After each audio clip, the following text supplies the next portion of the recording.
Source of truth. So ಆ ಕಡೆಗೂ ಕೂಡ ಮಾಡಬೇಕಾಗುತ್ತೆ. In the mean time micro finance ಎಲ್ಲ ದೊಡ್ಡ ಇಶ್ಯೂ ಆಗಿರೋದು ತಮಗೆಲ್ಲ ಗೊತ್ತಿದೆ. ಮೊನ್ನೆ ಸಿಎಂ ಅವರ ನೇತೃತ್ವದಲ್ಲಿ ಸಭೆ ಆಗಿದೆ. ಇವತ್ತು ಸೆಕ್ರೆಟರಿ ಫೈನಾನ್ಷಿಯಲ್ ಸರ್ವಿಸಸ್ ಅವರು ಕೂಡ ಈ ಸಭೆಯಲ್ಲಿ ಸಾಯಂಕಾಲ ಭಾಗವಹಿಸ್ತಾರೆ. ಸಿಎಂ ಅವರು ಕೆಲವು ಏನು ಸೂಚನೆಗಳನ್ನ ಕೊಟ್ಟಿದ್ದಾರೆ, ಆ ಟೈಮಲ್ಲಿ ಅದನ್ನ ತಮ್ಮ ಜೊತೆಗೆ ನಾನು ಶೇರ್ ಮಾಡ್ತೇನೆ. ಇಮಿಡಿಯೇಟ್ಲಿ ತಾವು SP ಅವರು ಕೂತ್ಕೊಂಡು ಎಲ್ಲ ಡಿಸ್ಟ್ರಿಕ್ಟ್ ಅಲ್ಲಿರುವಂತ ಎಲ್ಲ ಮೈಕ್ರೋ ಫೈನಾನ್ಸ್ ಆಪರೇಟರ್ಸ್ ಕರೆದು ಅವ್ರ ಜೊತೆ ಸಭೆ ಮಾಡಿ RBI ನ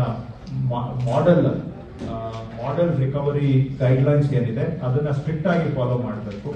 ಯಾರಾದ್ರೂ ಆ ಗೈಡ್ಲೈನ್ಸ್ ಅನ್ನ ಉಲ್ಲಂಘನೆ ಮಾಡಿದ್ರೆ ಅವ್ರ ಮೇಲೆ ರೆಗ್ಯುಲರ್ IPC ಸೆಕ್ಷನ್ಸ್ ಪ್ರಕಾರ ಅವ್ರ ಮೇಲೆ ಕೇಸ್ ಹಾಕಬೇಕು. ಎಕ್ಸಾಂಪ್ಲರಿ ಆಗಿ ಒಂದೆರಡು ಕೇಸ್ ಹಾಕಿದ್ರೆ ಆಮೇಲೆ ಅವರೇ ದಾರಿಗೆ ಬರ್ತಾರೆ. ಅಂಡ್ ನಂಬರ್ 3, ಎಕ್ಸೆಸಿವ್ ಲೆಂಡಿಂಗ್ ಏನ್ ಮಾಡ್ತಾ ಇದ್ದಾರೆ ಇವರು, ರೆಕ್ಲೆಸ್ ಲೆಂಡಿಂಗ್ ಮಾಡ್ತಾ ಇದ್ದಾರೆ. It's a predatory lending practice in my view. Because ಜನಕ್ಕೆ ಬೇಕಾಗಿದೆ ಅಂತ ಹೇಳ್ಬಿಟ್ಟು ಯದ್ವಾ ತದ್ವಾ ಅವರಿಗೆ ಬಿಯಾಂಡ್ ದೇರ್ ಕೆಪಾಸಿಟಿ ಸಾಲ ಕೊಡ್ತಾ ಇದ್ದಾರೆ. ಇದನ್ನ ಕಮ್ಮಿ ಮಾಡಬೇಕು. ಎಲ್ಲ ಅವ್ರಿಗೆ ಒಂದೊಂದು ಫ್ಯಾಮಿಲಿಗೆ 2, 3, 4 ಲೋನ್ ಕೊಡ್ತಾ ಇದ್ದಾರೆ. 2 ಲಕ್ಷ ಸೀಲಿಂಗ್ ಇದ್ರು ಕೂಡ 5 ಲಕ್ಷ 6 ಲಕ್ಷ ಎಲ್ಲ ಸಾಲ ಕೊಡ್ತಾರೆ. It is way beyond their repayment capacity. ಆವಾಗ ಡೆಟ್ ಟ್ರಾಪ್ಗೆ ಇವರೇ ಅವ್ರನ್ನ ತಳ್ತಾ ಇದ್ದಾರೆ.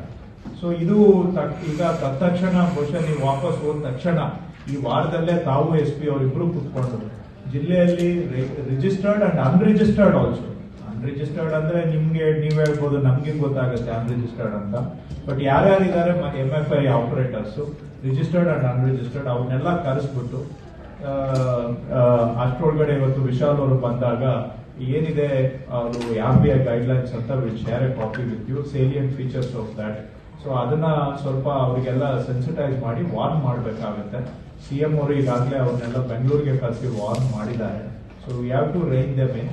ಇನ್ಫ್ಯಾಕ್ಟ್ ಐ ಥಿಂಕ್ ಸ್ವಲ್ಪ ನಾವು ಅವರು ಅಗ್ರೆಸಿವ್ಲಿ ಅವರ ಕ್ರೆಡಿಟ್ ಪೋರ್ಟ್ಫೋಲಿಯೋ ಎಕ್ಸ್ಪ್ಯಾಂಡ್ ಮಾಡ್ತಾ ಇದ್ದಾರೆ. That is the big source of the problem.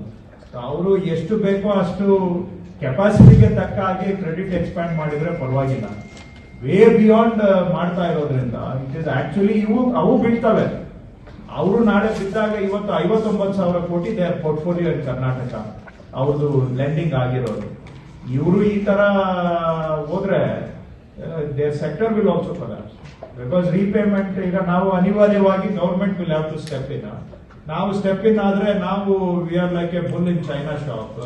V soft ನಾವು ಗ್ಲೌಸ್ ಹಾಕೊಂಡು ಇದನ್ನೆಲ್ಲ ಹ್ಯಾಂಡಲ್ ಮಾಡೋ ನಮ್ಗೆ ಗೊತ್ತಾಗಲ್ಲ.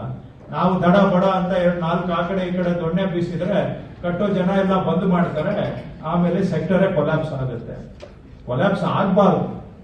ಆಕ್ಚುಲಿ ಮೈಕ್ರೋ ಫೈನಾನ್ಸ್ ಅವಶ್ಯಕತೆ ಇದೆ, ಜನಕ್ಕೂ ಅವಶ್ಯಕತೆ ಇದೆ. ಸೊ ಆದ್ರೆ ಇವ್ರೇನಾಗ್ತಾ ಇದೆ, ರೆಕ್ಲೆಸ್ಲಿ ಮಾಡ್ತಾ ಇರೋದ್ರಿಂದ ಇವತ್ತು they are endangering themselves and also people. ಇದನ್ನ ಸ್ವಲ್ಪ ನಾವು ರಿಕವರಿನೂ ರಿಸ್ಟ್ರೈನ್ ಮಾಡಬೇಕು, ಲೆಂಡಿಂಗು ಕೂಡ ರಿಸ್ಟ್ರೈನ್ ಮಾಡಬೇಕಾಗುತ್ತೆ. ಅದನ್ನ ಈವ್ನಿಂಗ್ ಸೊ ದಿಸ್ ಇಸ್ ಈ ವಾರದಲ್ಲೇ ಆಗ್ಬೇಕಾಗಿರುವಂತಹ ಕೆಲಸ. ಸೊ ಇಷ್ಟು ಸಮ್ಮರಿ ಸ್ಟೇಟ್ಮೆಂಟ್ ಜಾಸ್ತಿ ಆಗೋಯ್ತು. But these are the